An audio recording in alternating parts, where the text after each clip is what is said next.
What's going on? Let's get into it. Game day after dark. Darren bombing this way. Zach Schnitzer to my virtual right. Bombers win, and it was a nail biter. 19-17, your final score. Jeremiah Masoli and the Ottawa RedBlacks look completely different than the Jeremiah Masoli-less RedBlacks did in 2021, Zach. Pardon everybody out there. Pardon me for running a little bit late. We'll get into it in a second. I don't know if you can see the sweat on my brow, but racing to get here. What's going on, Schnitz? How was the game? You were there. How was the experience in the stands?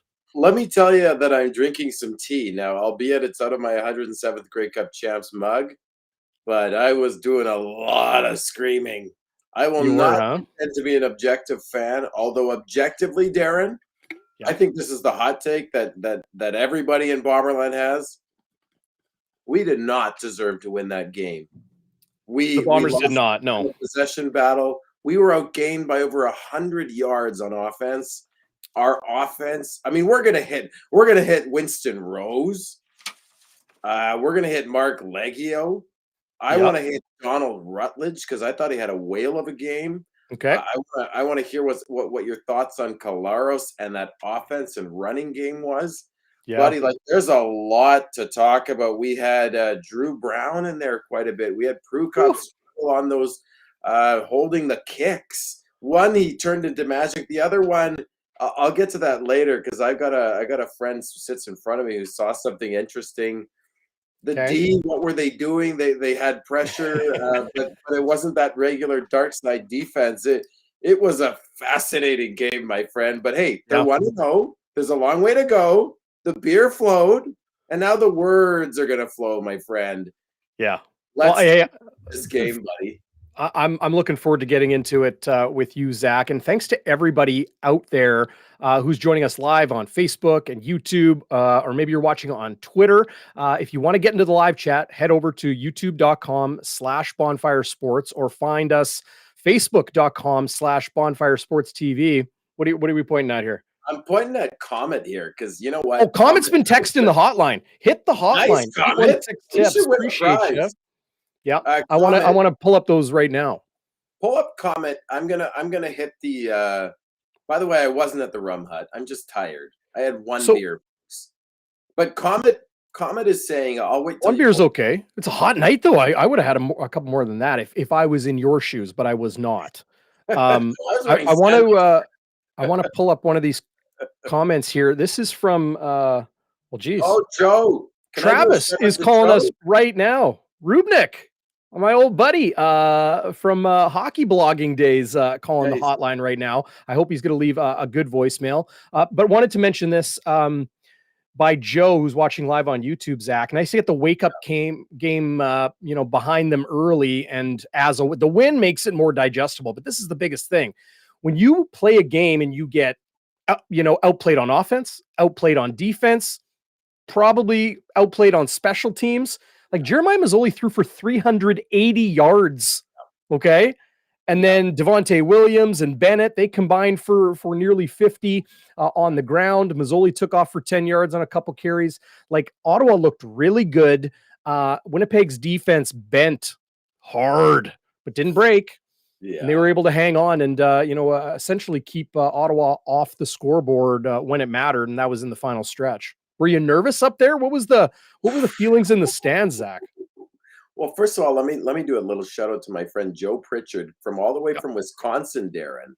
And we got to meet on the concourse. I thought he was a guy named Eric at first. He looks a lot like a guy named Eric who I've been wanting to meet for a while. But shout out to Joe Pritchard. He took it like a champ. He stayed and talked to me, even though I had his name wrong for about 20 minutes. He comes from Wisconsin, everyone. So this is an American who loves the game and has a great podcast, Rouge, White, and Blue. So I want to give him a shout out. Darren, I lost my, you can hear my voice. It was that point where I thought, if the crowd doesn't win it for this game, I don't know what will, because like I said, I'm a fan, but objectively, we didn't deserve to win that game. You said it. We were outplayed on offense, hands down. I was shocked, Darren. I thought our offense would hum. I knew our defense might struggle, and we saw that, and we can get into that. But I was shocked at the offense. You have that O-line that's basically returning intact. You have Oliveira and Augustine, who have been there. You have Ellingson, Bailey, Dembski, Wolotarski. You have Kolaris, who didn't have much any preseason action, but was anybody concerned about that? I wasn't. But it was ugly. Yeah. Well, we can talk about the good, the bad, and the ugly. Maybe we'll start with the good. Drew Brown steps into the game with like how much time to play? Like a minute? And what does he do? First play, procedure call. And we talked to Drew Brown after the game, and it was like, he's like, well, my cadence was a little slow, and like, well, yeah, you're coming in cold off the bench. I get that, but he then goes 16 yards to Dalton Schoen, who we're going to talk about more, no question. The guy looks legit. 14 yards to Dembski, a 21-yard catch and run from Greg Ellingson. More on him as well later, no doubt. Then Oliveira runs for 3 and runs for 1 to kind of like kill down the clock and leave it with 6 seconds to play. Mark Leggio, good from 25 to the Bronx cheer. It was semi-Bronx and semi-celebratory, right? Yeah. As he hit that field goal and put the Blue Bombers in front 19-17 for the final. But Drew Brown came into the game 3 of 3, 51 yards, orchestrates the game-winning drive when Zach Collaros went down. And before I get your thought on that final drive, I do want to mention this because it's important. I sent out a quick update on Twitter on this as I was stuck in traffic trying to get back to the lab here. But Zach Collaros was pulled off the field by injury spotters. Now those spotters are in Toronto in the CFL Command Center, and they said, we want him off the field. So he came off the field. He has to miss 3 plays. Yeah. And Mike O'Shea clarified that after those 3 plays went by, they were pretty much in field goal range, right? Like it was Schoen for 16, Dembski for 14, Ellingson for 21. It was a couple runs for Oliveira. So they didn't have to put Zach Collaros in the game. I don't think I'm telling tales out of school here. No. Zach Collaros was spotted. We saw him walking around the facility when we were interviewing players after the game, had his daughter in his arms. She's got the daddy on her back, number 8 Blue Bombers jersey. He seemed normal, Zach Collaros. Yeah. That said, Zach, the hit he took, I don't know if you saw a replay of it, but defender collided with his helmet. Maybe it was arm, maybe it was, I don't know if it was helmet to helmet, but arm or shoulder. Shoulder to helmet. So, again, that's an illegal hit, and then we can get into there being no call or whatever after that. But then Collaros' helmet hits the turf, and for somebody that played football and talks to a lot of people that play football, both professional and elite amateur here in Winnipeg and really across the country, it's that collision with the ground that hurts the most. Yeah. The turf in Winnipeg is 11 years old, 10 years old. It's hard turf. It's not soft, fluffy 1 or 2 year old turf. So good to see Zach Collaros upright and good to go. And I think less concerned than maybe on first glance. Collaros was hit in the head by a shoulder after the play. First of all, that was a brilliant play call. Now, we always have hindsight bias, Darren, because if Collaros had been clipped in the backfield, we'd be like, whatever are you doing? Yeah. But the cojones on Buck Pierce to call a draw at that's the last ditch. That's the final drive of the game for the Bombers. They're in 3 down territory. And he calls a draw on 2nd and 10 from Zach Collaros. Mm-hmm. We ended up getting out of this game with a win. And I'm glad they pulled Zach. Now, people were booing because of the penalty. They weren't booing because Zach was pulled. I think Winnipeg fans appreciate that health and safety is foremost. Nobody's arguing that I heard. But that was the second call, Darren, that was missed by the spotters. You have a freaking command center. Dalton Schoen, I get it. It was a legit fumble. Good play by the Ottawa DB. He was smoked in the head, and it wasn't subtle. His helmet popped off. Am I wrong? He was smoked in the head. Yeah, You no, cannot miss those calls. no, he was hit in the head. I'm curious if supplemental discipline will come in the coming days. I'm sorry, Darren, but you know, let me give a shout out to Logan, David, and Steve. They were sitting by me. They're my boys now. They're watching Bonfire, by the way. Yeah, thanks for everybody out there for watching. Yeah. We got like over 70 viewers right now tuning in live. So welcome everybody. Darren, who cares if they get supplemental discipline? No, I get that, Zach. No, I totally get that.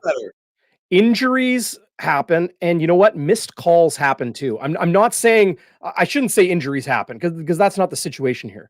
But missed calls happen, and they miss that call. No question. Nobody is arguing that. Yes, you know, you cannot miss those calls. No, and they shouldn't miss that call. But the supplemental discipline is important because it's the league admitting that they missed a call, and it's the the one responsible for the illegal play being disciplined for it. So it's probably going to be a cash fine. In the CFL, it's generally half a paycheck, half a game check. So it'll depend on. I didn't even see who it was. There was like, 2 or 3 guys in there, right? But either way, I do want to mention this. Travis mentioning, who just called the hotline, by the way, 816-847-77. Dial it up. Darren. You did, yeah. And you know what? I didn't even realize it at first. I'm like, your voice sounds familiar. No preseason snaps for Zach Collaros was definitely an issue in his opinion. I disagree. He went 9 of his first 10 passes. Like, he looked fine. He looked really crisp to me. I didn't see that as an issue. The running game is a bit of an issue. I think Paul Appolice knows how the Blue Bombers tick, right? Maybe as good or better than anybody.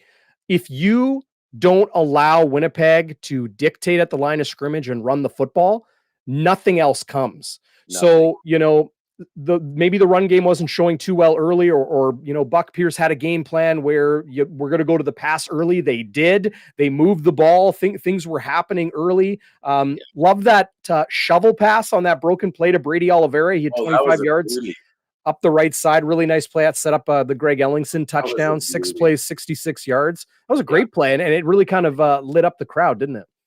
Well, you could say that Collaros played some of his biggest plays were despite the offense. Mm-hmm. They were broken plays. Mm-hmm. And then you have Drew Brown who could full disclosure, Darren, Collaros goes out, Brown comes in. Yep. Not Dakota Prukop. And I was saying, put in Prukop, kill the clock, run the bloody ball. But I like what Tyler Fabry's saying here. Zach Collaros, and maybe there was rust, he threw 3 or 4, maybe even 5 balls that could have easily been picked off into double coverage, into the guts of that Ottawa defense. For sure, Drew Brown gets the game ball, and it's not even close. Although Donald Rutledge, I thought, Darren, played very well. Yeah. Travis is hitting you, man. No, yeah, he's giving me the gears. No, Travis is a great guy. Thanks for watching, buddy. Everybody out there, it's awesome to see everybody in the chat. I'm all over the place. My brain cells are all over. It was a crazy game. Comments not far off. Maybe not 80 on Pemina, but I was probably going 85 on Bishop, which isn't too illegal. Were you surprised with Drew Brown? 3 for 3, 50 No. I told you on Bonfire Midweek on Tuesday night. And if you haven't checked it out, everybody out there, Tuesday nights, 7:30, Zach and I go live. We've been going for like 2 hours, so have a ton of fun on that. Join us Tuesday nights live all season.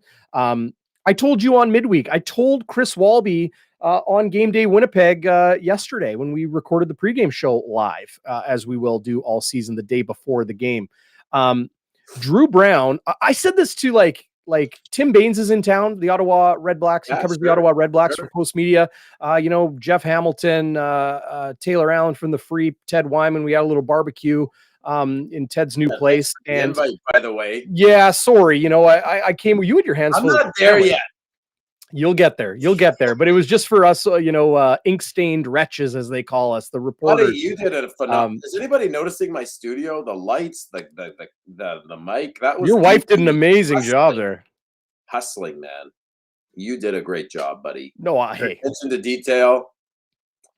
No, it looks good, and it deservedly so for you, Zach. You've been doing a great job here. But I said it to the guys when we were sitting around having a barbecue night before last.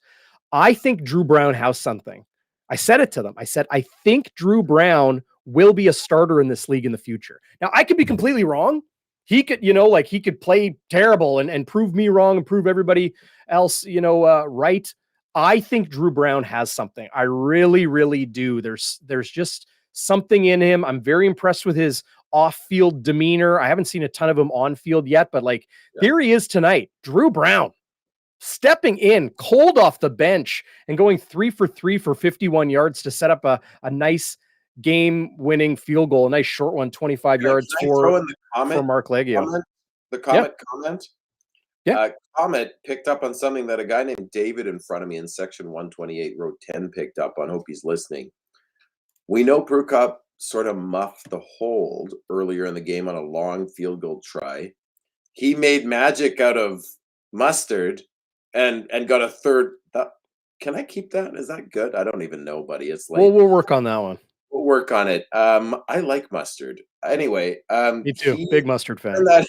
He turned that into a third down conversion with his legs. I have it on good authority, and I think Comet picked up on it too, that he muffed the hold on the winning field goal. And I'm not sure how it went through, but apparently he didn't get that down. So he's got to work on that. Otherwise, we'll stick with quarterbacks, Darren. Yep. I thought Pregame acquitted himself well. He gets the touchdown. He's the touchdown vulture. He picked up some big first down runs, like big. He's a great wedge package quarterback. Sean McGuire did a good job last year. Chris Streveler, legendary for many reasons, but very effective, obviously, running the football and running the wedge and the short yardage. Like I tweeted it during the game, there is a reason the Blue Bombers went out and got Dakota Pregame and not some other veteran quarterback. It's nice that he's in his 6th CFL season and he's been on a couple teams and he's seen some things and he's experienced, but there's a reason it was Dakota Pregame and not another veteran. They wanted him for his speed, his athleticism, his size, his strength, and his ability to run those short yardage plays. He was great. He was. So here, let me ask you this, Darren, and maybe people. Not to mention the botched snap and hold that he turned into a first down. That's what I was saying. Magic from us, or Pardon me. Whatever. Want to do that? Yeah. I am seeing in the chat we have to hit Lapo's mismanagement of the clock in the second quarter because you win a game by 2. That's massive, massive. No kidding. When he missed that convert, like, oof, right? But did you hear the boo birds like I did? Oh, I was booing, and I don't usually boo. Just a couple crows in the upper deck. It wasn't too bad. It wasn't the full flock of boo birds. Let me ask you this: how easy is it to clean up issues on holding for field goals? Oh yeah, hit the hotline, Hustler. Let's go. Or is that is that Hustler? Is that Remo? I don't know. I want a WST rant on the hotline. Sorry, the live chat keeps interrupting us. Hey, but that's we're having fun, buddy. That's this fun game here. Just leaves us rattled, buddy. Yeah. But how easy is it to fix that, Darren? Holding on a field goal, because how hard is it? Twice. How easy is it to fix that in a week? Like, should we be worried about that? Well, we don't know what the situation is. Was it a bad snap? Was it, was it a bobbled hole? Who knows? But I do know this. Mike Benson, the long snapper, former Winnipeg Rifle, shout out Rifle Up, is a very experienced long snapper. He played 9 years for the BC Lions before coming here to Winnipeg in 2021. He's been doing it a long time. Dakota Pregame and him have not been working together very long, right? Like a month. Yeah. So I don't expect it to be Chad Rempel, Justin Medlock. I don't expect it to be, that precision right away. It takes time. I'm not too concerned about that. It happens. Again, digestible breaking down the film when you come away with a win, especially in your home opener when the banner goes up. How excited were people for the banner tonight?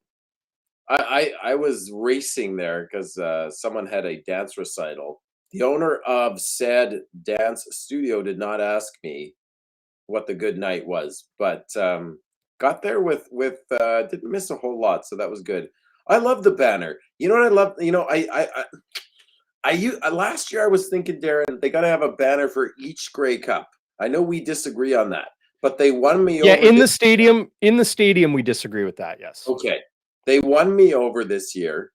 Okay. Because they had the back-to-back on it. I thought that was a great touch. It's a good looking banner. It's a good looking banner, my friend. I'll see it. I think I have a picture. The whole team check out the Bonfire Sports Instagram page, bonfire.sports. You can see an image of it there and trying to get that going. Is what did the whole team? Did the whole team run out, or did they not do individual player introductions? Because I wasn't there for that. They did not do individual introductions. It was just Mike O'Shea and the Winnipeg Blue Bombers. Yeah, that's unusual. I've never seen that, actually. Yeah, they always do offense or defense. Special team. You know what? I think that might be going the way of the dodo here in Winnipeg. I think they might just introduce the team. Yeah. Anyway, we're going off the rails here. Let's finish up. Let's finish up with QB, buddy, because we have running game, defense. We have so much to talk. Coaching. I mean, Drew. I think we agreed. Drew Brown gets the game ball. He comes into the highest pressure situation that you can even imagine. You have the back-to-back champs on your home opener. You've laid an egg, basically, and I'll say that. Yep. I picked the Bombers to win by the spread 9.5. I lost my money. Somebody was asking, who's the guy on the left? It's the one and only Zach Schnitzer, the Schnitz, baby. Well, yeah, but is this Josh Bartel, like the Josh Bartel, the punter? Oh, I don't know. The kicker. Find out. That's more exciting than Zach Schnitzer. A huge poise and confidence by Brown. Maybe he doesn't even know any better, Darren. How hard is it to come in with just over a minute left with the game on the line? You've got the Boo Birds raining down because of the lack of call. Wow. Right. Unbelievable poise by the young guy. No, he looked there's something, I'm telling you, there's something about Drew Brown. There's something there. I think the Blue Bombers have a real good developmental quarterback here. I'm looking forward to seeing more of him. So I emailed you my game notes, Zach. Yeah. Were you overwhelmed? Were you a little overwhelmed? I have game notes too, my friend. Oh, you're there. You you put your beverage in your crook of your arm and you're typing away. It's all tea. I want to talk to you. Let me stick. Yeah, tell me what you want. I want to know what you want to talk about. Let's go. Well, I'm following your notes, brother. I have them right here. We want to talk about the same thing. Kalaris, was he rusty? Yeah. What the heck was going on with the run game? What was the O-line doing? Because Kalaris seemed like he was under pressure, and I know they've got Cleon Lang. He's older now. They've got Lorenzo Malden, who's with the Ticats. He's a good player. Devon Coleman. I wasn't expecting the O-line to get that much pressure. I thought the offense would hum. Was Zach rushing ththings? Is it just that they couldn't establish anything on the run game? Their first down production was garbage. So he's behind the sticks. Like, if I can speak to that, Winnipeg's first possession, 4 plays, and they had to punt. The second possession, that broken play, the Oliveira run we talked about for 24 yards, set up the Greg Ellingson touchdown. That was a nice 6-play, 66-yard drive. Like, they moved the sticks. They got the job done. But on a broken play. Then they went 2 and out. Fine. And then they had an 8-play, 51-yard drive. Now, that drive stalled outside of field goal range. Yeah. Or on the verge of, on the edge of field goal range. It would have been a 47-yard attempt. And that snap or hold or whatever it was bobbled. Prukop scrambles really smartly and even made a nice cut back to the middle. That's what I really liked about the run. He picks up 6 yards and gets the first down. A couple plays later, it's a 20-yard field goal. From that point, early in the second quarter, the Bombers went hang on for it. 2 and out, 2 and out, 2 and out. Yeah. 3 plays, and then Schoen fumbled. Dalton Schoen, the rookie. Then 2 and out. Yeah. Then another 2 and out into the fourth quarter.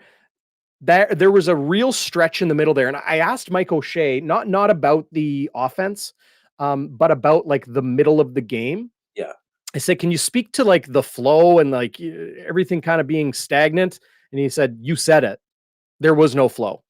Like the middle of that football game was flat. You know, the Ottawa RedBlacks were able to, you know, get a field goal following Winnipeg's, you know, to make it a 10-10 game. Leone punted a single. That was a 10-play drive that just went, you know, under 40 yards. And then it was really until that, you know, that they were able to get another long drive early in the second half. But like the middle of the game was just flat. I don't know any other way to put it. It was finally, you know, like it was promising, I should say, to see Winnipeg cobble together that touchdown drive, or sorry, that field goal drive to make it 16-14 early in the fourth quarter. The run game just wasn't working, and it could have very well been the game plan. Like I mentioned this off the top, and I didn't really expand, Zach. Yeah. The run game could have very easily been game planned against because there wasn't a lot of space. I don't think it's I'm not hanging too much on Oliveira or Augustine at this point. Like Oliveira, 10 carries for 17 yards. Do the math, move the decimal. That's 1.7 yards per carry. And then Johnny Augustine, 3 carries for 10 yards. That's a squeak over 3 yards per carry. Not good, but I don't think it's a you know, a player problem or a systemic problem. I think it was honestly Paul LaPolice knowing how Winnipeg does a zone run scheme. And there's a lot of good film on the Winnipeg Blue Bombers now. So I think Ottawa just did a very good job stuffing the run, because if you stuff the run on the Blue Bombers, they have a hard time keeping the chains moving. And it was 2 and out, 2 and out, 2 and out. Just, you know, not able to sustain those drives. It was tough. Tough. It was tough. And I heard people saying, hey, you throw in Augustine. I'm not sure Augustine would have done much better unless he didn't do much better. He had 3 carries for 10 yards, you know? Yeah. I mean, maybe, I guess here's what I wonder, Darren. I only saw one end around with Schoen. Mhm. I think he made not the best decision. He cut inside and got stopped for 3 yards. Dembski later in the game had another one. I'm wrong. And Dembski had a first down. I didn't see a whole lot of creativity in the run game. You know, like what about, you know, a bit of play action and then flip it out? What about a little bit of a screen game, like widening out that defense? The Bombers were in the CFL. You rarely win when you average 3-4 yards per first down. Then the defense just plays at the sticks and runs downhill. They pressure, like it's not going to win you games. And you look at Ottawa, boy, for most of the game, they were hitting 6-7 yard plays on average. It was a classic West Coast Lapo offense. So I don't know if that scheme, I don't know enough about X's and O's, but it sure didn't look good.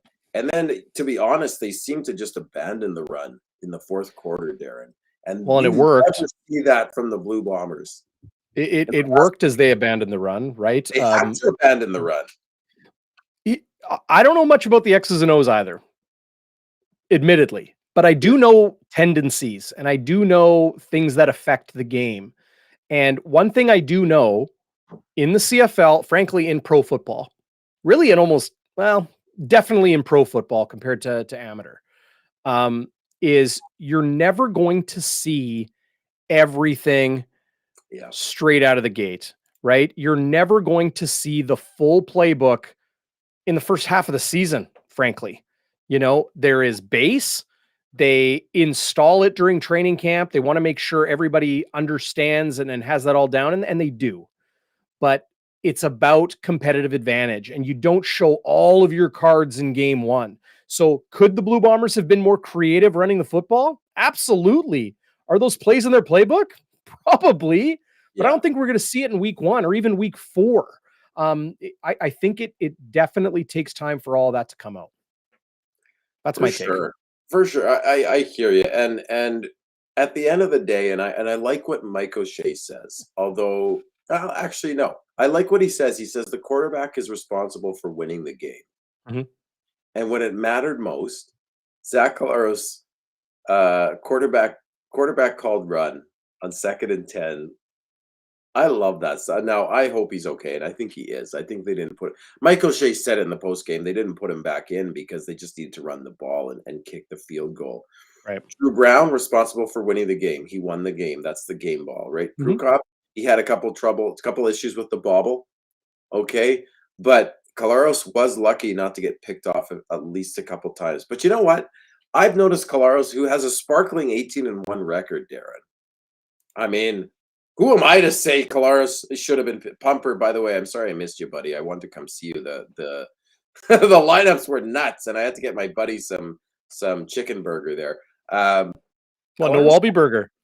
No, You're next on Team Bonfire now, baby. You got to go for the Walby burger. Oh, well, I was late. Everything was thrown off. Darren, Look. well, Let I me, just want to say this. Every game I've seen, almost, Collaros throws a ball that probably should get picked off. He's a gunslinger.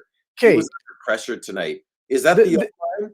This is what I won't say you're driving me nuts, but this sentiment drives me nuts a little bit.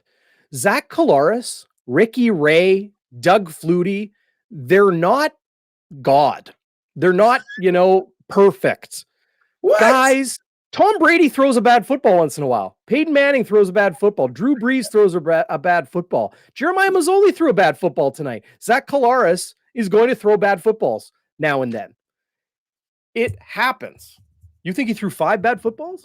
I counted at least 5 balls that should have been picked off, were dropped, or our own. There were a couple that weren't like maybe ill-advised throws, but they weren't picked off. There were some close ones. Who was it? Bailey knocked one down. Yeah. Monshadrick Hunter was there. Money Hunter, right? And I got it here. The new safety, Antoine Pruneau, is now a backup in Ottawa. It's Howell. And Howell. Okay. Because Pruneau was in the game late in the game. I wonder what happened there. That was interesting. Well, it might have been a ratio thing, and then they needed a Canadian to step in, but yeah. But anyway, like these things happen. You're right. They're not God. Everybody overreacts early. It's like, oh, he didn't throw for 400 yards. Like, this is the MOP. What's going on? It's the Ottawa RedBlacks. No. Yeah. It's early in the season. The RedBlacks have been preparing for the Blue Bombers for a month because they got them twice. They got them in 7 days back in Ottawa. It's Ottawa versus Winnipeg the first 2 weeks of the season. They're preparing for this team, just like Winnipeg is preparing for them. And Ottawa looks wildly different, right? Like, look how good Jeremiah Mazzoli and Jalen Acklin were, right? And to this comment from C. Walker on watching live on YouTube, shout out to everybody who's in the live chat tonight. We got a great viewer number, nearly 100, including those on Twitter, which is awesome. The pump fake, the double move. Like, yeah, the quarterback does a little, he does a little shoulder, whatever, but it's the double move that the receiver is making on the DB. And like, I'll give Winston Rose credit for coming out and facing the music with the media tonight. He answered questions. He came out and spoke. Not his best game. Not Winston Rose's best game. He said he felt, he was trying to be aggressive. He was trying to make plays happen. And Winston Rose is one of the best at jumping the short route. And, Zach Collaros even told me, you can check it out. My one-on-one with Zach Collaros, check it out on the YouTube page. Collaros said, I don't think I've completed one comeback pass against Winston Rose all through training camp. Rose is one of the best at jumping those comeback routes and those dig routes and that sort of thing. Well, Paul Appleese knows that. He saw it in practice the last number of years here. And they said, hey, let's double move Winston Rose. And it worked once, twice, 3 times. And if Acklin didn't drop that first one, it would have been, a double-digit lead for Ottawa. That's a touchdown that he dropped it.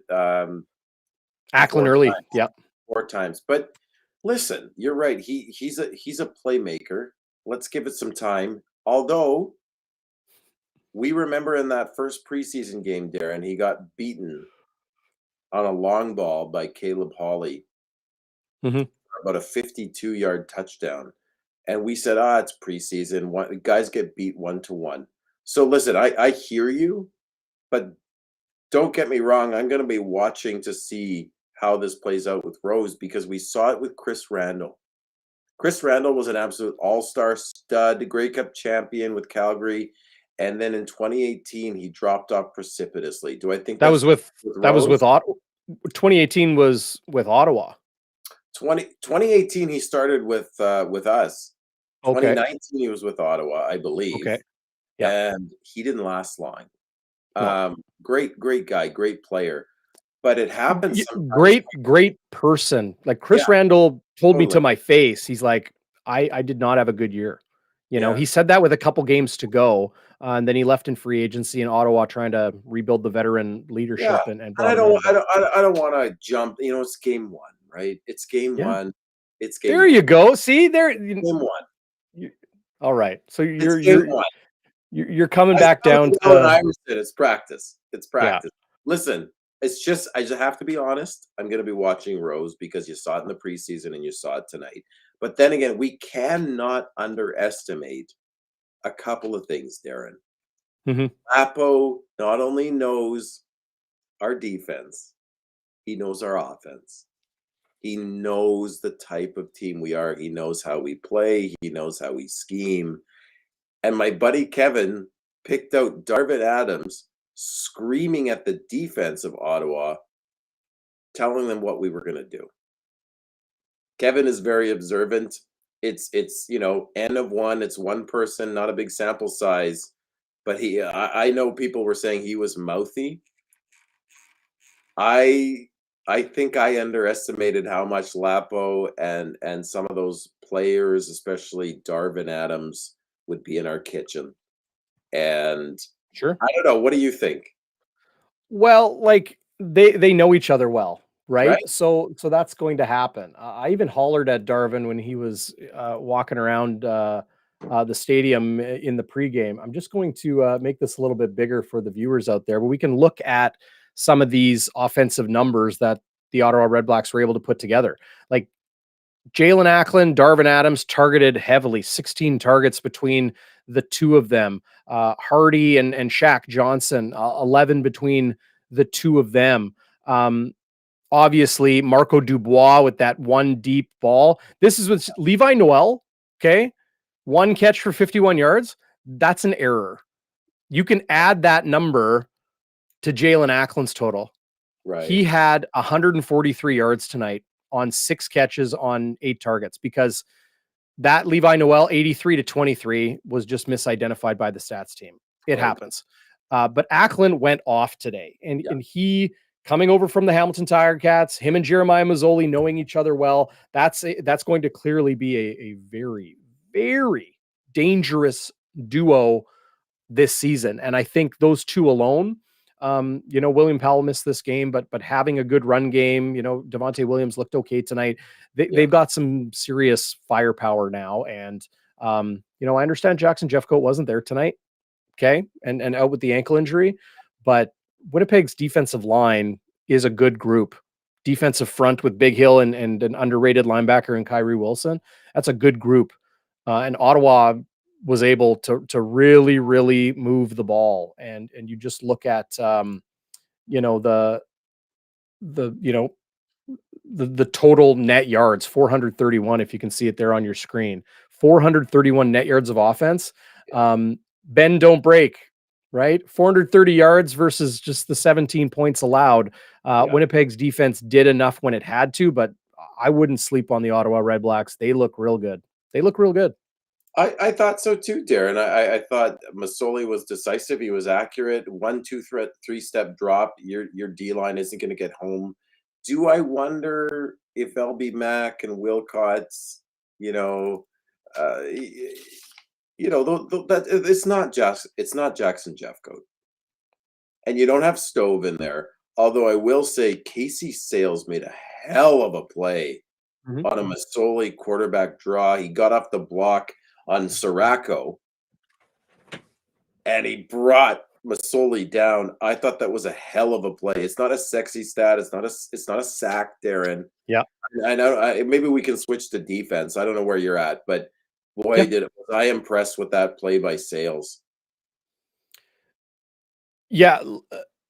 The thing, like people will talk about Steven Richardson because he was a fan favorite and a heck of a football player, like really, really good all-star caliber, no question. But Winnipeg has always rotated guys. Jonathan Kongbo, Teadric Hansen, Steven Richardson, a lot of those guys have moved on, right? And Jonathan Kongbo's in the NFL. Like nobody's talking about Jonathan Kongbo. They're talking about Steven Richardson. Like he's a defensive tackle. We're talking about an edge guy that could play on the inside in Jonathan Kongbo. To me, that's a bigger loss. Yeah. Big time. Yeah. But I'll pull up the defensive numbers if you want to talk Bombers defense. Oh geez, I'm gonna have to zoom out here. This is all new to me. I thought the defense, like I said, played well enough. Dietrich Nichols, okay, 4 tackles. He wasn't targeted himself though. A lot of those were tackles on the Winston Rose targets. Some of them on the crossing stuff, to over to his side of the field. They didn't throw at Dietrich Nichols much at all. Dietrich Nichols is the best defensive back the Blue Bombers have. Yeah. Like no question. Yeah. Yeah. I know you said that, and when you have when you're making tackles based on a busted coverage, right? You're not getting it. It's like the Delvin Bro situation, right? Guys aren't throwing to him, so that certainly backs up your theory there, DB. Yeah, it does. I'm just dealing with a ridiculous spam bot here, so forgive me, but it happens. Oh, I can fill some airtime. Or what do you need? I want to shift over to the offense if I could, and that is, so the Blue Bombers move on from Kenny Lawler, move on from Darvin Adams, and who do they go get? They go get, and thanks to everybody for pushing that live chat all the way through. Appreciate you a lot. Yeah, Trevor Thompson saying, yeah. Love it. Those Rider fans at it again, right? That's funny. Yeah, Dennis, appreciate you popping in. We love having you on the post-game show and everybody joining us. It's awesome.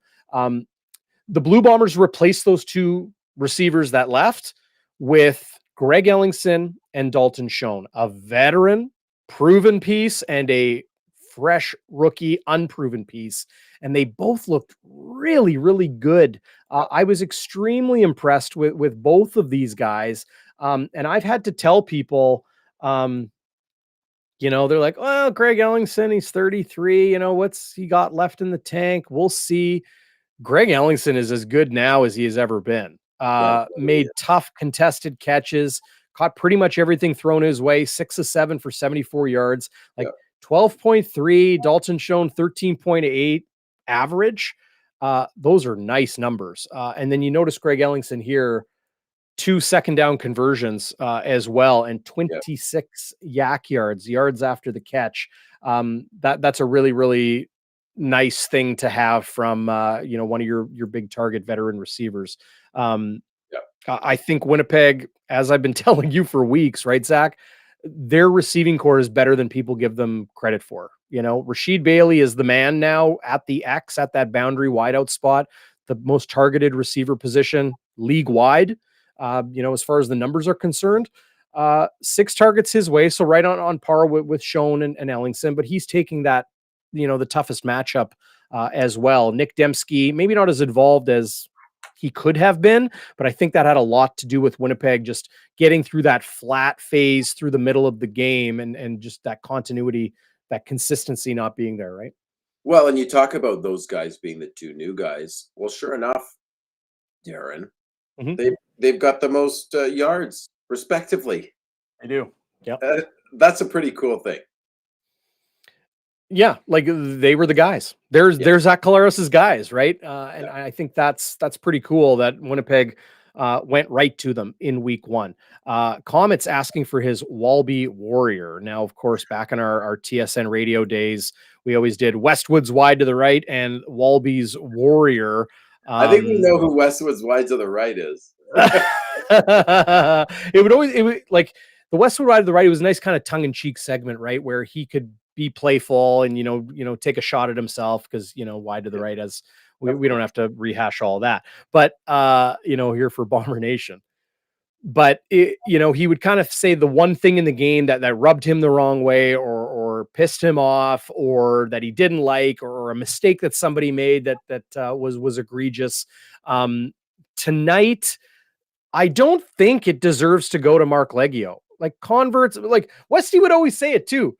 Like guys shouldn't miss converts. Now, when Westwood played, he hit 661 converts in a row. Like we called him Mr. 661. Okay. But he kicked it from the 5. So those are like 12-yard chip shots. Now they're kicking it from the 32 yards out. It's a 25-yard line snap. So, I'm not going to give it to him. Or put any shade in week one to Mark Leggio. He's a second-year guy. Winnipeg's kicking. I get it. Anxiety deserved if you're a Bombers fan when it comes to the kicking game. Yeah. From my objective standpoint, I'm not freaking out on a missed convert in week one. I'm not, there is subjectivity to it in what 2021 was. Granted, but it's week one. If he starts missing more, absolute concern. You have a Lee Mortada. I understand, he's a powder keg of controversy in his own right, or can be amongst some fans. But Winnipeg has 2 capable kickers, and they're hoping one of them, and Mark Leggio's getting his first shot. They're hoping he can, carry the flag and get the job done. And he did tonight when he needed to kick the game winner. Another guy that spoke to the media today. He spoke to the media? He did. Oh, yeah. You know what? I'm gonna put it up on our Instagram page. So check out Mark Leggio, on our Instagram. I don't want to knock the young kid. Sorry, Darren. I don't want to knock the young kid, but I'll be honest. You look at so good on him for taking all 3 kicking duties, and he did hit the most important field goal of the game. Yep. Dinging one off the post, making a 3-point game a 2-point game. Okay. Did he ding off the post? Not dinging it. I'm thinking of Mortadas in the preseason. Now my brain cells scrambled. But you miss one. It is 12:30. Yeah, you miss one, Darren. We have so much to talk about. We got to get to other stuff. But let me just say this with the kicking. He had some lights out Hall of Fame punts tonight. I'm thinking of one, and maybe I think it was quarter. I'm so glad you mentioned that. 70 yards away from the returner and dribbled out of bounds. That one got a real cheer, not a Bronx cheer. He had a couple of those just absolute beauties. If he can be more consistent on the punts, because there were a couple that weren't so great. The thing that actually concerns me the most with Leggio, and tell me what you think, his kickoffs. His kickoffs, I feel, are giving the other team about 10, 15 yards of field position. And in a tight game, I think that really matters. And I think it matters. Yeah, absolutely matters. For all the controversy there, the powder keg, you say, his kickoffs are quite deep. So, you're right. Again, the mantra for Zach is it's week one. But that's all is this you? What? Just the kickoffs? The kickoffs. A couple of punts were ugly. Okay, look. You see that number there? Do you see that number there? He averaged 63.3 kicking off, and his long was 66. So it's not like he had like an 80-yard boomer or something that got over the returner or rolled. That's a nice number. That's a really nice number. So I thought Mortada was hitting 70, 75s. I'm not saying it's bad. I'm just comparing it to Mortada. I don't know. No, I'm not hating on him for it. Murtada's a great kickoff guy. Like he can pound it. But look what Mark Leggio did punting. He averaged 43.4 yards a punt. He crushed that one for 57. He was so good directionally that Ottawa had to go to 2 returners because of that one. He crushed 57 yards, towards the southeast corner of the field, opposite the rum hut, like kitty corner to the rum hut. If people kind of get that Manitoba terminology. But that 57-yard kick forced the Ottawa RedBlacks to say, whoa, okay, we'll put 2 returners back there because we don't want our returner chasing the ball down, as Leggio was doing a great job directionally kicking it to the left and to the right. I thought he was extremely valuable in that part of the game. I love what you said there about the 2 returners, because again, that's a little detail that gets missed, right? Why do you have 2 returners on? Because a guy like Leggio punts directionally so beautifully, and I think that's a point well taken. The barflies on YouTube. Well, I didn't mean to interrupt you. Go ahead. No, I was going to say the barfly. I want to see it. So it says O'Shea shouldn't have gambled and given the place kicking game some work in the preseason. Looked very rusty. The one convert missed, right? But like, this is what O'Shea was asked that question, right? Like he decided to go for it in the preseason, like from the 12-yard line or from the goal line on 3rd down. He didn't need to. The preseason's to work out the kinks, right? How much value are those kickers getting? Kicking in front of 24,000 or whatever it was in Saskatchewan, or 22,000. I think it was just over 22,000 here in Winnipeg. It's not like it was freezing cold and the wind's gusting and it's 40,000 at Commonwealth or something crazy. Pressure. It's preseason. I think there's the same amount of pressure in a preseason game as there are. Like, they videotape practice, they videotape training camp. Like, if you miss in training camp, the coaches aren't missing. You better be as good in practice as you hope to be in the game. So I don't see that much more value in them needing to kick in the preseason. What's that? You're small on our screen here. So our buddy Hammy, is he's got a hot take, and he's kind of jumping off the Zach Schnitzer launch pad. Well, we gotta get Hammy like on camera. I want to see the mug. I want to see him. I want to hear the hot take, and we'll have to turn our volume down for Hammy, but that's my shot at him. Another week to prove himself, but the leash is short. Yeah, okay. I think the leash is a little bit longer than 1 week. Like, look, if he misses 2 field goals next week, no doubt you make a change. No doubt. If he misses 1 convert next week, if it costs them the game, maybe you make a change. If it doesn't cost them the game, I don't know. We'll see. Jeff and I like to disagree when it comes to the Winnipeg Blue Bombers. It makes for good after game beers, but no more after game beers. Now we're doing after dark here on Bonfire Sports. So a couple people checking in late. We touched on this earlier. Brett Olson watching live on YouTube. What's up, Brett and Tyler and Lorenzo and Comet and my man Bonfire alumnus Nick Kowalski now with the enemy and the BC Lions. What's going on? Do we like One Republic? So thoughts on Winston Rose tonight? Brett Olson is asking. From your perch, Zach. What did you see from 30?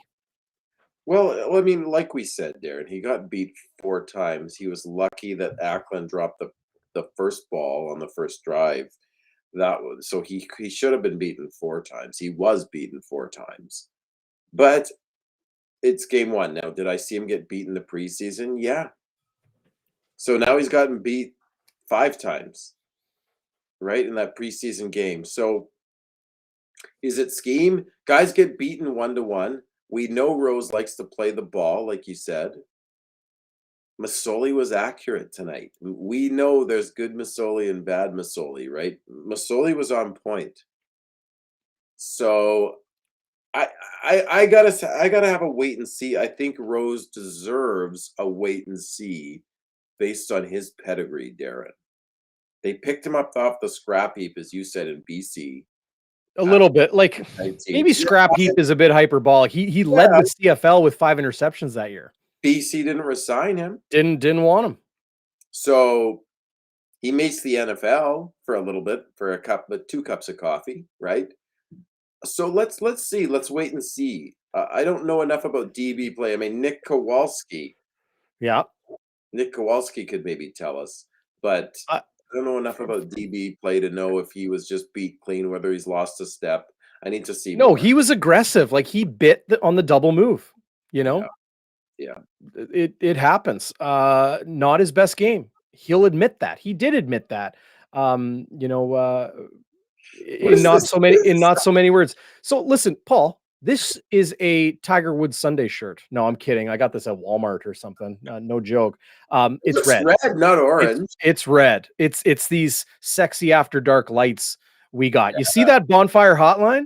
Yeah. You could say that is BC Lions orange. We'll have to ask a real expert and artist like Nick Kowalski, who joined us in the chat tonight. I totally agree with Nick. Game tonight was super entertaining. Last night and that Montreal-Calgary battle, that was so much fun to watch. Bo Levi nicked up in that game in a walking boot today. Love how the Calgary Stampeders do next day media like a lot of other teams used to do, but don't anymore. Nice to hear Bo get checked out. And like, look, the Calgary Stampeders are going to be a good football team, Zach, if I can, tangent here.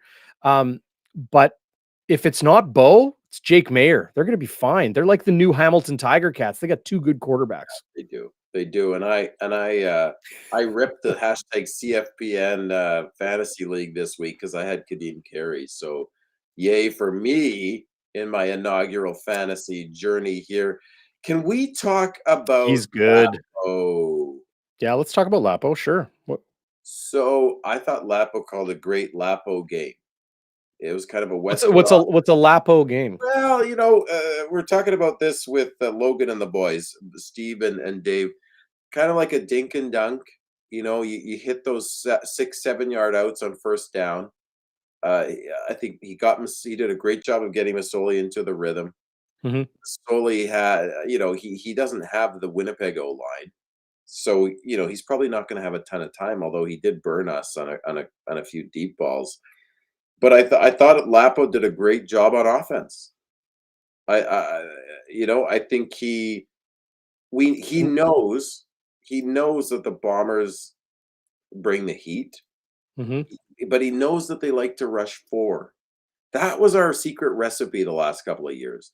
The Bombers could rush 4 with the Jeffs or Nevis and Stove and Thomas and Sales and Kongbo coming in there. There's some shenanigans going on. Oh, love it. My focus. I should be the kicker. All this noise. Block out the noise. Right through the uprights. But the Bombers, they usually could get enough pressure with 4 that the DBs could hang back and knock balls down. And then you have our elite linebacking core. By the way, Kyrie Wilson played a whale of a game tonight, I thought, Darren. We maybe get to it later. But we couldn't get the pressure with 4.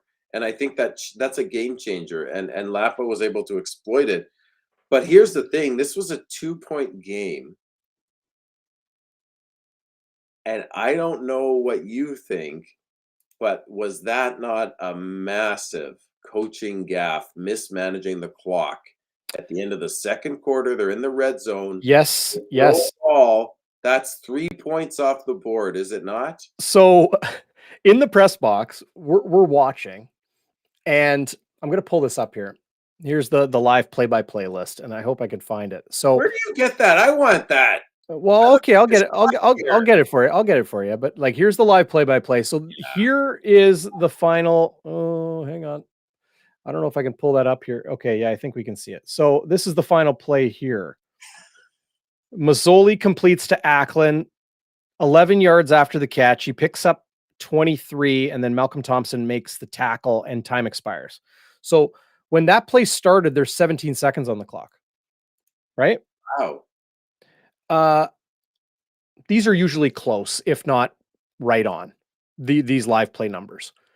We all looked at each other in the press box. I'm hollering over at my good friend Tim Baines, who covers the RedBlacks phenomenally for Post Media. And I'm like, like, Bainsy, like, what happened? Why no kick? Why no kick? And he's just like incredulous. Like, we were all very confused. You have to understand that writers and reporters, like, we're not just focused on the game the whole time. We do have other things to do, right? I'm taking notes. They're writing stories. We're doing the best we can to multitask. But the reality is they just ran out of time. Like, Jalen Ackland tried to get them into better field goal position. It started at the 34. They pick up 23 yards.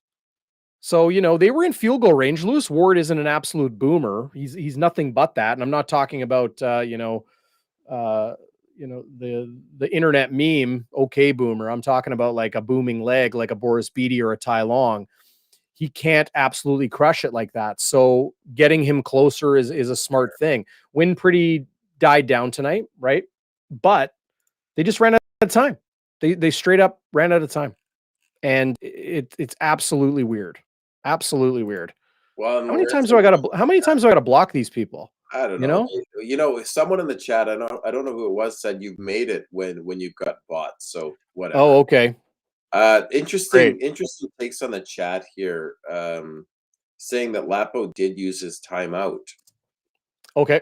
And even then he ran out of time. So that's interesting. Oh, I don't know. Like 17 seconds seems like a long time, Darren. Was that because Ackland didn't go down and was fighting for yards? That's my thought. I'd have to rewatch it again. Interesting, eh? I'd have to rewatch it again. I think 17 yards or 17 seconds is a long time to get a play and it is. It is. It's a good amount of time. It's a good amount of time. But yeah, for whatever reason, it didn't happen. So what do we want to hit next? I know we don't want to go too long. It's late. I just want to touch on a couple things. Yeah, Greg Ellingson looks vintage. I think Blue Bomber fans should be very excited about Greg Ellingson and the connection he will have this season with Zach Collaros. He looked great. Look out. Look out, CFL. Greg Ellingson has a very good quarterback this year. This isn't going to be another 600, 700-yard season for Greg Ellingson. Dakota Prukop is a threat.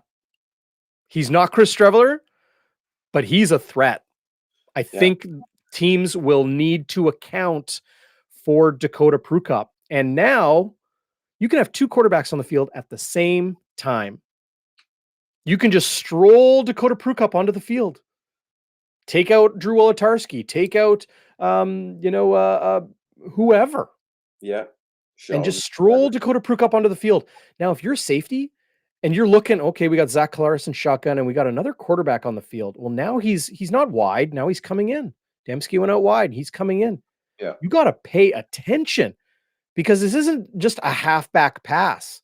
It's a legit quarterback that can zip the football. And, again, Drew Brown also looked very good. So, like, when was the last time? This is what I'll say to the group chat right now. When's the last time the Blue Bombers had three dangerous quarterbacks on their roster? Good point, Darren. They all looked good in different ways, right? You had Zach Collaros being Zach Collaros, throwing off script, throwing on the scramble to the right a couple times, right? Running the ball, his creativity. You talked about that little shovel. I don't know if it was a shovel or what. Yeah. To Oliveira, but that was cool. That was a cool little play. Yeah, and that looked like a broken play. I don't think that was designed that way because Collaros was really kind of moving around in the pocket, steps up, and. But you can't a CFL defense on that wide of a field. You can't stop that. That's why Doug Flutie just ate teams alive. But because when you can make plays off script like that, you're done like dinner. And Collaros, it's magic. We're lucky to have this guy. He only had 88 yards. So what? What I'm more worried about is just the lack of rhythm for the offense, and I'd like to see them next week get a little more rhythm, find some different ways of establishing the run. But like you said, you might get that two quarterback set in. Of course, they're holding their cards close to the chest. It's game one. Yeah, but. No, I think that's extremely well said by you. But again, everybody needs to temper what they saw tonight Ottawa's a good football team. It's obvious. They are a good football team. They are a good football team. And I think, like some people are picking them to win the East. I'm still not quite on board with that. We'll see how they do next week at home in the rematch. And you and I, are you game? Little post game after Red Blacks Bombers rematch next Friday? Well, I don't know. Now I'm a little bit gun shy because I'm getting a few shots here from the chat about my lighting. I thought we took my lighting to the next level. Now they say you look like a tan god and I'm white. Yes. CJ Diddick, he's throwing shade at you. Needs some sleep. Well, he's right, though. I mean, it hurts when they're right. Zach Schnitzer, you are the resident dad of Bonfire Sports. Like Chris Walby's kids are all grown up. I don't have any kids of my own, but you're the resident dad. I'll be the resident uncle. That's cool. I like being an uncle because you can give them back at the end of the day. Give the kids back. But I really enjoy being an uncle. But we will get your lighting straightened out. I think the lighting's good. You see how I look? This is what happens when I work like a 10-hour day. I get flush. It's just I'm sweating. The hair is like whatever, but this is Game Day After Dark. You said it, Zach. Get a little steamy here on Game Day After Dark. Well, it's not Big Brother. It's not Big Brother After Dark. It's Game Day After Dark. Confused. I get confused around my wife because she tells me one thing and then she tells me another thing. And then I didn't expect it from you, Darren. You come over, you totally revamp my studio, and now you're saying I didn't get it right because it's after dark. Like, well, you got your little remote control like this, don't you? I have some control. This is my man cave. Okay, push the coffee cup. Ooh, do I get a fresh steaming cup of espresso or what? Well, I don't know if you need it right now. You know what? It might not have batteries. Our listeners don't want to see this. No, Darren? You look good. I got way too much attention to detail. Oh man, you're getting good. I love this, man. I love this. I mean, listen, they won the game, and let me ask you this. O'Shea always says it's easier to make corrections after you win. Do you think that's true? 100%. It's more. It doesn't, because if you lose, it burns you. And then aren't you more motivated? No, I'll argue the opposite. All right. For conversation's sake. Also because I do believe it. Okay. I shouldn't say it's for conversation's sake. I do believe it. I think you make mistakes. Like if you win by 20, you make mistakes and you want to correct those errors. If you win by 2, like they did tonight, and you get beat in all 3 phases and you still come away with a win, whew, good. We won. We did what we wanted to do, but we got a lot of work to do. I think it's the same mindset if you win by 20 or you win by 2. Where did you go wrong? Where can you be better? What errors did you make and how do you fix them? Yeah. I think it's more digestible because you're not burning inside like, oh, I made that mistake and it cost us the game. Or maybe it was this. Mike O'Shea talks about that all the time, right? It's usually not they make 3 big plays and the other team makes 4 big plays, and the team that made 4 big plays made 2 really bad mistakes versus the other team's 1, but it comes down to 1 play difference, and that 1 play wins the game. So if you feel better because you won, I think you can go into that film session and not, stew on it and not burn inside. I think you feel good and you say, you know what, we're going to make these corrections and we're going to beat them next week by 20, not by 2. 20 is probably a lofty one, but kitty left to play with. I'm going to have to deposit a little more this year. I burned it on the -9.5. Sorry, cousin Dickie. Let me. I know we got to go soon, Darren, but I did want to get a clarification because the fans and I were talking about this. We were steaming mad that the command center didn't catch the 2 headshots, and they were 2 headshots. I'm going to watch again. Maybe I'll eat my words, but I think they. Well, no, I don't know if the command center can call a penalty. But the command center did catch the headshot because they pulled Collaros off the field for 3 plays. And if you're just tuning in or missed my update earlier, saw Zach Collaros walking around with his daughter. He was all smiles. He looks good. Mike O'Shea clarified that he needed to come off the field for 3 plays. And by the time that happened, they pretty much ran the ball with Oliveira for 3 yards and then 1 yard field goal, and the game was over. So Collaros it looks okay. It's very reassuring in Winnipeg. Very reassuring. Yeah. Trust me. You almost would rather have Kolaris get out of the game healthy than even win the game at this point in the season, I would say, right? Yep. The other question I had is can O'Shea challenge?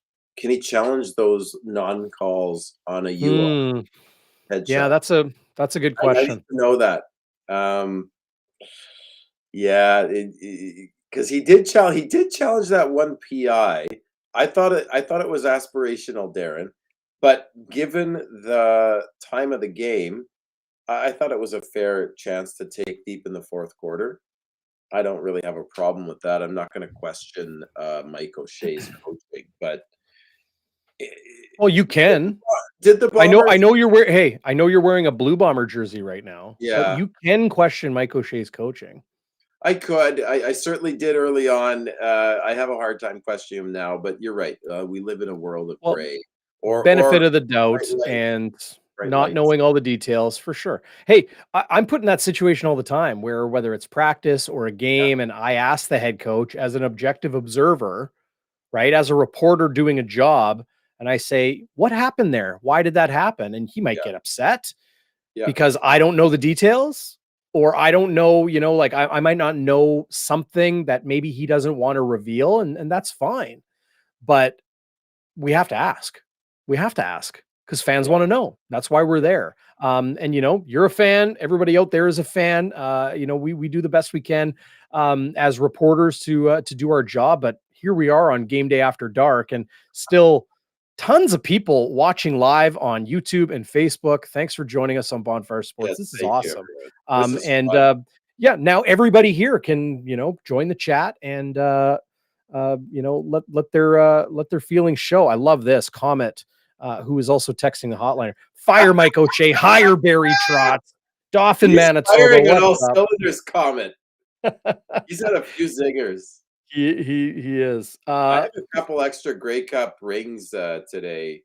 We might have to think about giving those away to a really, really sharp commenter here. This is fun. Hey, Neil, he's friends with me on Facebook. We've been chatting. Oh yes, yeah. He mentioned that. I've been chatting with Neil. He used to work the Jets games in the press box. Oh yeah. What's going on, Neil? Should we go Walby's Warrior? Who's your Walby's Warrior? I know one person in the live chat said Kyrie Wilson. They liked his game tonight as a Warrior. Well, is a Warrior different than the game ball? Because I think we agree the game ball's got to go to Drew Brown. Yes. Okay. Yeah. So Walby's Warrior, I'd be comfortable with Kyrie Wilson. I think he, when you think about Rutledge being a rookie, American, you need your other linebackers to step up. You have Biggie who's going to step up. But Biggie had a bunch of. I'm just looking here. Biggie had a good game, right? 5 tackles. I thought Kyrie Wilson was phenomenal. Yep. He was very good. He makes. He's long. He's unassuming. He doesn't say much, Darren. But I think Kyrie Wilson. I would like for him to be an all-star. I think he deserves the recognition, and it's not always the stats. This is the thing, though. Right? There are a lot of good linebackers in the CFL, like a lot of good ones. It's going to be tough when you're on a team with Jackson Jeffcoat and Willie Jefferson and Adam Bighill, like the most outstanding defensive player, and then like the year before's most outstanding defensive player, and then like maybe one of the it's tough because how many all-stars can one team have? Yeah, it's true. So it's tough in that sense, but anyway, appreciate Nick Kowalski mentioning Bola Combo is a weak side linebacker. He's a good player. He is a BC Lion though, Nick. I see you. So who is this? It's the Menomaniac, who has been an online presence in the Winnipeg sports community for a long time. What's going on, Maniac? I got a lot of friends in the Mennonite community as well. He's got Kyrie Wilson. I like that too. Walby Warrior is Bonfire Sports. Yeah, absolutely. Yay. So This Dennis Noah. guy, is he a ringer or what? Oh man, I don't know. I like it though. It's Dennis with one N, so Indeed. he's a good French Manitoba francophone, Indeed. or at least of descent. Noah DA on Facebook. He's watching live. Yeah. Missing Drew Desjardins up front. Interesting. Maybe. Like Drew Desjardins was a beast. Yeah. He was an absolute. This is what Chris Walby would say. He's a stud. Yeah. Hard to replace a guy like that. Yeah. Helps when you have a former first-round pick and a guy with a little bit of NFL cup of coffee himself, in a very smart player too, and big and strong in Jeff Gray. I think Comet means Walby Warriors is defensive back. Maybe Dietrich Nichols tonight. This is interesting. C. Walker saying Jesse Briggs went out and didn't come back tonight. I didn't notice that. Yeah, he got nicked up on a special teams play, I believe. Good catch, C. Walk. He didn't. He was in non. What do they call that? Sideline apparel, street clothes. Yeah, he. Someone's asking if we're missing Alexander. I thought Malcolm Thompson. Now, my buddy Kevin said he looked a little lost on some plays, but I thought in the second half, especially, Malcolm Thompson came to play. Well, actually, in the first quarter, him and Nichols had a beauty. It was a halfback blitz with Nichols. Thompson was in on it too. I thought Thompson played well from what I can see as a non-X's and O's expert. I thought he had I believe he had a sack on another safety blitz. Yeah, he had a sack, I believe. Oh no, he didn't have a sack, but he was in on one. I don't know. I thought he played pretty well, but I'm not objective about him. I like him already, and it's confirmation bias. But I do think he played. I don't know. Now I'm just yammering. I thought he played well. Travis mentioning in the chat that not sure who you'd pick as a Warrior, but thankful Ottawa was undisciplined. They really were. I understand the 83 yards of penalties they had is inflated from some of those PIs, but 9 penalties to Winnipeg's 4 for 38. That's Mike O'Shea football. That's like you had the Drew Brown procedure call because he admitted in the post game that his cadence was a little bit rusty and that sort of thing. Stepping on, it's like, okay, how much time do I got? Okay, I'm going to do my cadence and call my play, that sort of thing. But 4 for 38. It probably could have been 3 for 33. That's a great number versus 9 penalties for 83 yards. I think Winnipeg is thankful that the Ottawa RedBlacks made the mistakes they did when they did. There was a lot of holding on their returns, which, by the way, this is just anecdotal. I feel like a lot of the opponents, when they come to IG Field, get a lot of holding calls on returns. Is that a function of how good our teamers are, the gunners and the cover guys, that you do take holding calls because you're out of position because they are so positionally sound with the likes of Boudreau and O'Shea, right? I wonder about that, and that's anecdotal. I don't have the stats, but I do notice that happens quite a bit. Oh, I think I pulled up the wrong question here. Oh, I wanted to. This is an interesting one, Zach. What do you think of this? The Bombers are missing Kenny Lawler more than they're letting on. I don't know. I saw saw Noah DA say earlier in the chat that the Bombers receivers weren't creating any separation. I'd have to watch again. Yeah, I have to watch that game again. I think, and I will. Yeah, I will, because I got no life this weekend. I do. That's not true. Anyway. I gotta try to get the the yard in some decent shape. I've been in big time training camp mode, right? Yeah, you do need to get the yard. You keep talking about that yard. Should I come by with my push mower? Would you? I would appreciate that a lot. I would appreciate that a lot. I like this push mower. I have an electric one, and it always comes out. The cord always comes undone. Who is our Walby's Warrior? Let's stop dithering, Darren. For me, you know what? I'm going to give it to Kyrie Wilson. He's an unsung hero. we didn't have the same strength on the defensive line, so I think the linebacking core maybe needed to step up a bit. I'm giving my Walby Warrior to copy paste. Forgive me, everyone, for putting that there, but just trying to push everything out of the live chat. But yeah, we had some fun there. Mark Morissette saying Taylor. Nick Taylor, sure, he had the pick. Had the nice pick. Yeah. I don't mind that. That's pretty good. 5 tackles, 1 pick. He was in there. Wearing his number 9 again, I noticed. Yeah. Well, wasn't he 25 when he first started and stuck? Maybe he's been 9 for a bit now. I don't know. It's late. Yeah, he was 9 last year. He was. Who's our Westwoods wide to the right? We might have to change the moniker there. We'll think of something. Well, you could say that if headshots can happen in a game and the officials are able to miss that, that's a problem. Yeah, that's a problem the CFL needs to figure out. It doesn't matter if it's Zach Collaros or some guy you never heard of, or a rookie or a 10-year vet. It doesn't matter. If somebody gets hit like Zach Collaros did tonight, shoulder to the head and then head to the turf, I understand the injury spotter caught it, but if there's a hit to the head of a quarterback, we absolutely need that called in the game. It has to cost the team in the game. That discipline needs to happen. You mentioned that off the top. I think you're bang on, nail on the head, Zach. No question.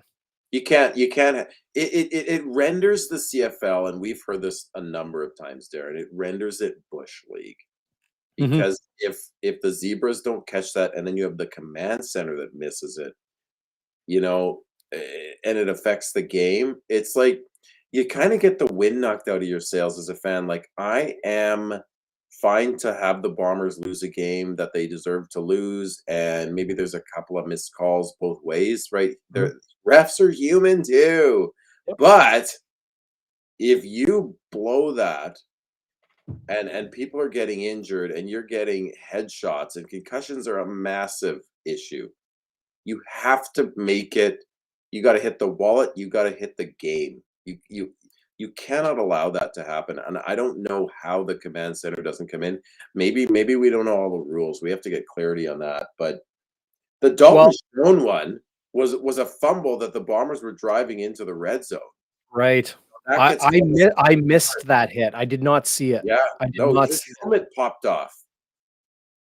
Unless I missed something, he fumbled. Yeah, he fumbled for sure, and it was a fair fumble. The DB played a good play. I didn't see the collision, so I don't know how his helmet came off. It was after the fumble, and it was a late headshot. I think it was even helmet to helmet, and you just can't have that. And you got to penalize the crap out of a team. And if the Bombers put up 7 there instead of turning the ball over, guess who's wearing the goat horns? It's not that a bit of money from his pocketbook, which I get is important, but you can't allow that. And Denis put it well. You have to protect the quarterback. You have, like we talked. I heard you talk about this with Walby in the pregame. I think this isn't Ricky Ray and Michael Riley and Anthony Calvillo. The quarterbacks, you need to have good quarterbacks in the CFL. It's a throwing league. And 2011, we did not have good quarterback. Like, the quarterback play was in Chris Walby's terms, and I think we can say this because it's Bonfire game day after dark, and it's after 1 a.m. here Central. The quarterbacking in 2021 was shit. Yeah, it was. Yeah. Ooh, I couldn't say that in my radio days, but here we are on YouTube and Facebook. What's going on? Yeah, no, I mean, I love it, Darren, and I think we're allowed to say that after 1 a.m. I think so. Oh my God, this porn bot keeps coming back. Ridiculous. But, he fumbled. It was a fair fumble, but you got to take that stuff out of the game. And you lose Zach Collaros. Who do you have left who's a marquee guy, right? Bo Levi, he rolled his ankle. He should be fine. But anyway, should we put a bow on this, Darren? What do you think? Yeah, I think so. We could put a bow on it. This is what I know. I look like I feel. Like I'm condensated Is that a word? Is that another word for schwitzing? That's what they say in Yiddish. You Schwitz. Well, not schwitzing. schnitzing, not schnitzing, I don't even know schwitzing. what schwitzing is. That's a Schwitzing Yiddish is, word that's going for like a steam or something, right? well, schwitz is going for a steam, but schwitzing is sweating. So maybe Oh, you're okay. Well, yeah. I want to have a play on words here, but I'm scared I'm going to say something I'll regret. So yeah. it's like Well, on this corn schwitzing, dog, like, I'm schmitzing, like, yeah. schnitzing. Well, schnitzer actually means wood whittler. It's not even wood cutter, that which would be kind of cool, but Okay. it's like somebody who makes little carvings. Well, I do know my last name. Like, I was adopted, and Huh? as an infant, and very fortunate for that, not lost on me. But my family's last name is of German descent, and I think Baum means tree. So there's Yes. like Baumgartner and Yeah. Tannenbaum, Yeah. right? Uh, Yeah. I believe that's like tree decorator is Tannenbaum, like "O Tannenbaum, O Tannenbaum," Yes. like the Yes. Christmas song, that sort of thing. Totally. Baumgartner is like an arborist. I think Bauming is tree-like. Oh, So when you say wood carvings, it yeah. kind of goes with tree-like, right? So Kind of these are goes the with deep bonfire, chopping up the wood. chopping the wood, yeah, carrying Yeah, water and chopping wood. that's right, buddy. Well, oh, we got one more here. Happy Honker Award. I love it. The old school, throwing it back to So, the greats and the legends on radio of years, was that decades gone Happy by. Honker? Was that sort of the unsung hero? Sort of I don't know. What was the Happy It had Honker? something to do with, like, people in their cars honking their horn Yeah, or something. Forgive me. I don't have that historical, comment. recall like so many great, uh, broadcasters in this market have I talked about in feel the past. like, Aaron, sorry to interrupt. Yeah. I feel like it was sort of like it wasn't the game ball guy. It wasn't the warrior. It was like another. It was like someone, sort of an unsung hero or someone who made a play. Like, you give it to Drew Brown as the game. Right, Walby's warrior, right. Kyrie Wilson, Nick Taylor. Yeah. But then there's like that other one. Who gets the See happy honker? That extra one. see, Neil's chiming in and saying it was, Cactus, Okay. no, was that Cactus Jack? Jack Matheson. Jack, Yeah. Jack well, Wells. Jack, it was Cactus Jack Wells, but Jack Matheson, Unsung hero uh, type player. Sard is saying it. right. Yeah. Who was the unsung hero? Thanks, Sard, for Morning Big Blue. Love it. Yep, appreciate it. And like everybody in the live chat tonight, awesome. Like Yeah, they awesome just stuff. jacked it to the park. Who's Yeah, who's the unsung hero? that's a good question. Yeah, and comment mentioning there, the legendary Bob Irving, Kenny Payne, my favorite bomber that I never got to see live, but man, I love watching the clips Yeah, of him play. What an absolute star he was. And I've heard he has 24 grandkids in Winnipeg. I've heard that as well. So there well, hey, Noah is calling the Bonfire hotline right now. So All leave right, those Noah. voicemails. We'll get to it. But yeah, like he comes up from Iowa Yeah. and now he's a Winnipegger and all of these plains here on the prairies. Kenny Payne, of course. That's such just a cool Very cool. cool thing. I'm looking at Yes. this roster, man. Who's the unsung hero? Well, okay, well, like Chris Walby would do it like this. He would say, "Okay, I'm looking in the trenches. I'm Yeah, looking for somebody that was just absolutely. solid all night, somebody who plays the right way." And I thought Winnipeg, this is my take. I thought Winnipeg did do a good job, especially late in the game, on pressuring Jeremiah Mazzoli. And when it was second and long, like I remember one point in the fourth quarter, it was 2nd and 9, and they brought everyone to the line of scrimmage, and they got enough pressure on Mazzoli where he couldn't complete passes, uh, you know, for first downs. And it's the old kind of Chris Jones way, of really sending the house on second down and forcing teams to make errors. Nick Kowalski saying Casey Sales.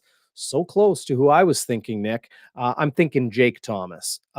He's just a guy that goes and gets his nose dirty every single week. You and I are talking about chopping wood and carrying water. That's Jake Thomas. So I'll give him my Walby Warrior tonight.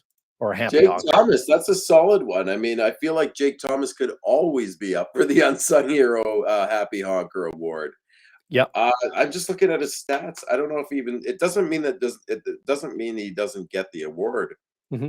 These are from CFL.ca. I don't even see him on the stat line, but that doesn't mean anything to me. You can be a happy honker and not have an official stat. I'm gonna go with Casey Sales. You know, because we all know that Masoli, I just said, when Kolaris can run and make an off-script play, that's tough to defend, almost impossible. When we know Masoli can run the ball, and when he tried that one time, Darren, Casey Sales gets off the block from a vet like Darius Siracco and brings him down. And that got me out of my seat. I thought that was a great play. So I'm going to give mine to second-year defensive tackle Casey Sales. Love it. It. Good choice. Look at us picking a couple defensive tackles for the Winnipeg Blue Bombers. You build the quarterback and you build from the inside out. That's right. That's how you build a good football team. You win football games on special teams and at the line of scrimmage. You go get Mike Miller. You go get Justin Medlock.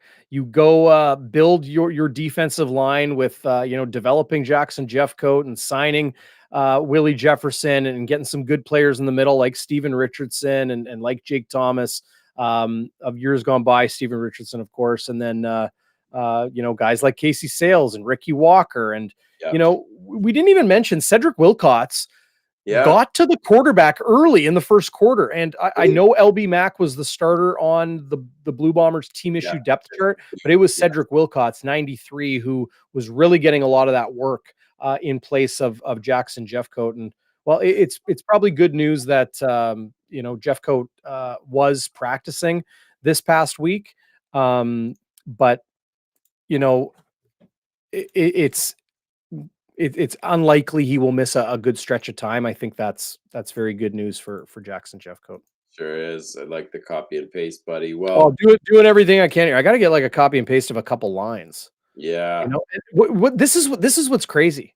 This is what's absolutely crazy. I'm blocking all of these bots.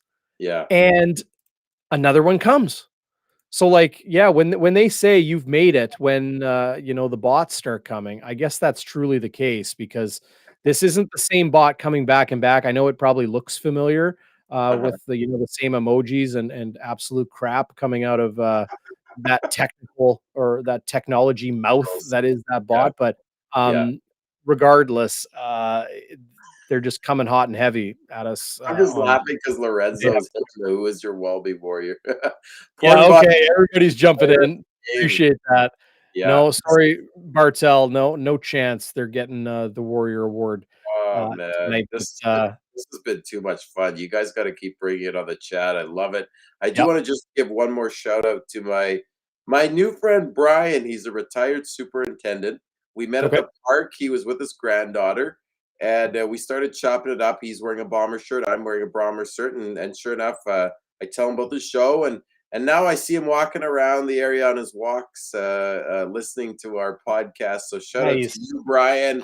Love it. I look forward to seeing you at the park again with the kids, and we'll chop it up about the Bombers, and maybe you'll give me some notes, my friend. So thank you, everybody in the chat. It was a game we didn't maybe deserve to win, Darren, but we won. Right. And it's 1-0, a long way to go, but I'll take it. Well, hey, welcome to life, right? Like the Blue Bombers are a good football team. They had a bad day and they were still able to win. There's a reason for that. I cannot fail to mention an absolutely awesome duo, and it is Heather and Sid at Maroons Road Apparel. Like, have you guys checked this stuff out? It's awesome. Look at this new Blue Bombers design they have with the dual wing plane dropping the football bombs. They've got all the sizes you need. I own a couple of these t-shirts, not this exact one, but they are super soft, high quality, wash really well. They're really, really good, top-notch stuff, as is the Fat Boy, of course. How about that for a great t-shirt design? This is one of my favorites, Zach. Yeah. The old Pac-Man in my St. James, where I was born and raised, and seeing that iconic, mid-century design that is Winnipeg Stadium on Maroons Road is so great. Like, look at this beautiful hoodie, beautiful design. This is the thing, Zach. You're the resident father on here on Bonfire Sports. Father's Day is coming. And people, Father's Day is coming. I'm getting a new bike helmet, but I do. That's what I asked for. But I do need to get me that Bombs Away shirt. I see Travis has it. I love it, man. And like I said, if my wife gives me a shirt that is Bombers-esque, but not from the Bombers store, and it's stylish and it looks good, everybody in the Schnitzer family wins. So. Yes. I gotta hit up Maroons Road. Absolutely, Darren. It's great stuff.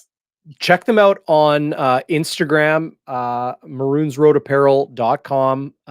Their name and link is in the video description for this video. These prints are really cool too. I don't know if you guys noticed, but I have this print right over my shoulder. They can do different colors for these prints too. So if you want it like, gold on white or blue on whatever, they can do it up for you too. So great people over there, a local small business, love supporting local, love keeping money in our economy here in Southern Manitoba. And Heather and Sid are just two awesome people, a small family, and doing a cool thing with all their stuff at Maroons Road Apparel. So check them out, maroonsroadapparel.com, and that link in our description, as I mentioned. They got toques too. You can never not buy a toque for Manitoba. Like, you're gonna need it eventually. What happened to your light? What's going on? Is it like, well, I'm playing with the chatters here. I'm like, well, how do you like them apples? Here's After Dark for you. Here's After Dark for you. Come on, whoever it was. I love it. Or bring it on. Great show, DB. I love it. And I always listen to us again. Not because I'm a narcissist, but because I actually enjoy the content. I take notes. I'm like, what did DB really say that? Oh my God, right? What's he thinking? So you're gonna go to bed because you're the resident father here on Game Day After Dark. Hey, I'm gonna wake up 1-0, buddy. Come on. Yep. No, you're going to bed happy. You were fired up this morning, and people, if they don't follow you on Instagram, find it. It's in our story at bonfire.sports. You can plug your Instagram right now. What was that? Well, yeah, that was good. What is your Instagram? Forgive me. At Zach Schnitzer 48. You can see my jersey number. Yep. My dad. Miss the guy like crazy every day. My best friend, he passed at an age that it was too early, right? 69. But listen, he was born in 48, so I love 48. That's my new handle. I think it's gonna stick. And yes, I had a I had a bit of a moment this morning. I was a little bit jacked. I was in the basement here with my son playing with some toys, and I had to Yeah, you were tarps off, channeling your inner Chris Streveler. You were fired up. So listen, it's almost 1:30. You're gonna go to bed because you're the resident father. I am going to get a cold beverage and get the podcast up right away. So if you missed any of the show, check that out. You can rewatch the replay on YouTube and on Facebook. Thanks everybody out there. Like, I am so pumped and encouraged by the support, the interaction, the live chat, the calls and texts on the hotline. We're going to get that involved in the show very soon. hectic days, these home games where I've got to kind of race home and the rest. But yeah, good night to you all, Mark and Dennis and Lorenzo and Travis and everybody. Comet and well, it goes on and on, right? Like Walker and Noah and Brett, man, like thanks everybody for checking in. Even Tao Zen checks in last second and goes says go blue. Kind of So like Drew Brown just comes in at the end and takes it over the top. Tao Zen, way to go. yeah. Sard always checking in on the live chat. Sard wanted to know our schedule. So here it is, Sard, because you're here right now. I saw your comment on bonfiresports.ca. Tuesday nights all season, 7:30 p.m. sharp. Zach and I go live with Bonfire midweek. Pregame is generally the day before the game at about 3 o'clock Central Time. And then postgame, 1 hour and a bit, maybe 1 hour after all Bomber home and road games. Every game we're going to do game day after dark. But shout out everybody. We will sign off for the night. Thanks for supporting. Thanks for watching. Check us out: Twitter, Facebook, YouTube, Instagram. Get all those good socials going, and like and subscribe. That helps us out a heck of a lot too. So thanks for doing that. Last thoughts from the shits. Yeah, I get the last word, right? Because I don't get the last word at home. I don't even get the frickin' first word or the middle word. I don't get any word. You do here, man. Mark Morissette says, "Say my name." I just did, buddy. We don't want to miss you, Mark. Sard, awesome. And hit up Morning Big Blue forum. Sard is a champ on there. I post our stuff there as well as the other forum, the Blue Bombers forum. Great ways to connect with other fans and shop it up there. Great people. So yeah, love y'all, and thank you for watching. And this was a lively chat, Darren. This was fun. Man. And listen, you people on the chat, you're what take this team over the top. Yep. Right? Mark Morissette, I see you in the live chat there. I'll say your name. We appreciate you all. So if I don't shout you out by name, I'll get you next time.